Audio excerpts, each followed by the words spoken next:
Cumprimento a todos na paz do nosso Senhor e Salvador Jesus Cristo. Glória a Deus por mais esse dia onde nós vamos fazer mais uma reflexão acerca da palavra do Senhor. E o alimento para a vida no dia de hoje está no livro do profeta Ezequiel, capítulo de número 22, do versículo 29 a 31. Ezequiel 22, do versículo 29 ao 31, onde a palavra do Senhor diz assim: O povo da terra pratica extorsão e comete roubos, oprime os pobres e os necessitados e maltrata os estrangeiros, negando-lhes justiça. Procurei entre eles um homem que erguesse um muro e se pusesse na brecha diante de mim e em favor da terra, para que eu não a destruísse, mas não encontrei nenhum só. Por isso, derramarei a minha ira sobre eles e os consumirei com o meu grande furor. Sofrerão as consequências de tudo o que eles fizeram. Palavra do soberano Senhor. Pai querido e Pai amado, em nome de Jesus, te agradeço por esses versículos lidos e peço que através dele o Senhor traga uma revelação direta do coração do Senhor aos nossos corações e que ela, mais uma vez, possa alcançar o resultado para o qual está sendo mandada, em nome de Jesus.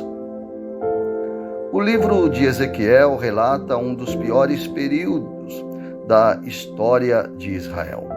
O povo tinha se desviado dos estatutos de Deus, quebrando mais uma vez o pacto de fidelidade, cometendo pecados atemorizantes, sem nenhum tipo de observância de onde aquilo poderia levá-los.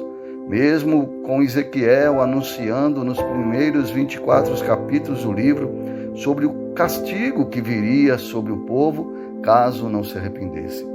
Mas o povo de Israel não dava ouvidos às advertências proferidas pelo profeta Ezequiel. E é nesse contexto que Deus, no versículo 30 do capítulo 22 do livro de Ezequiel, diz o seguinte: E busquei dentre eles um homem que estivesse tapando o muro, e estivesse na brecha perante mim por esta terra, para que eu não a destruísse, porém a ninguém achei. Deus ainda utiliza de sua infinita misericórdia e busca dentre o povo de Israel pelo menos um homem que pudesse estar qualificado para interceder por eles para evitar a destruição que estava por vir. Porém, a situação espiritual estava tão tenebrosa que Deus não encontrou ninguém apto que pudesse ser um intercessor. Esta ação de Deus de procurar um homem em Israel para interceder em prol do povo para que a destruição iminente não viesse a acontecer, nos revela o quanto é essencial a prática de interceder na vida de um cristão. A intercessão é ir até a presença de Deus e pedir para que Ele intervenha a favor da vida de uma pessoa, de um grupo de pessoas ou até mesmo de uma nação, para que a vontade dele prevaleça diante de uma determinada situação. Muitas são as passagens na Bíblia Sagrada referentes à intercessão, tanto no Antigo Testamento quanto no Novo Testamento. Em Mateus, capítulo de número 5, de versículo 44, Jesus pede para que nós intercedemos até para aqueles que nos perseguem. Jesus não só pede para que sejamos intercessores, mas Ele mesmo intercede por nós, conforme está escrito na carta aos Romanos, capítulo de número 8, versículo de número 34. Quem é que condena? Pois é Cristo quem morreu, ou antes quem ressuscitou dentre os mortos, o qual está à direita de Deus e também intercede por nós. Portanto, a intercessão deve ser algo habitual e prioritária na vida de qualquer cristão, pois ela é a chave que move a mão de Deus e promove grandes coisas, como livramentos, libertações, curas e tantos outros milagres. Foi através da intercessão de Abraão que Deus livrou seu sobrinho Ló da destruição de Sodoma e Gomorra. conforme Gênesis capítulo 19, versículo 29. E aconteceu que, destruindo Deus as cidades da campina, lembrou-se Deus de Abraão e tirou a Ló do meio da destruição, derrubando aquelas cidades em que Ló habitara. Foi também devido à intercessão de Moisés que Deus decidiu não destruir o povo de Israel no deserto por causa da rebeldia, e recomeçar uma nova e grande nação através do próprio Moisés, como podemos ler em Êxodo 32, versículo 32. Agora, porém, eu te suplico que lhes perdoe o pecado. Do contrário, apaga o meu nome do registro que escreveste.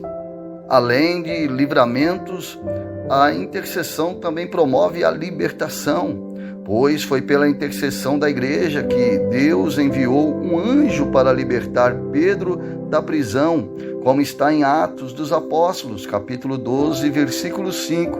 E enquanto Pedro estava no cárcere, a igreja orava fervorosamente a Deus por ele. Foi também através da intercessão do centurião que seu servo foi curado por Jesus. Está escrito em Mateus capítulo 8, versículo de número 13. Então Jesus disse ao centurião: vá, como você creu, assim lhe acontecerá. Na mesma hora, o teu servo foi curado. Tantos outros milagres que a Bíblia relata como resultado de intercessões, mas também relata resultados opostos a milagres por falta de intercessores, por falta de intercessão. O povo de Israel só foi levado para o cativeiro e passou por 70 anos como escravo na Babilônia por falta de intercessão, por falta de um intercessor.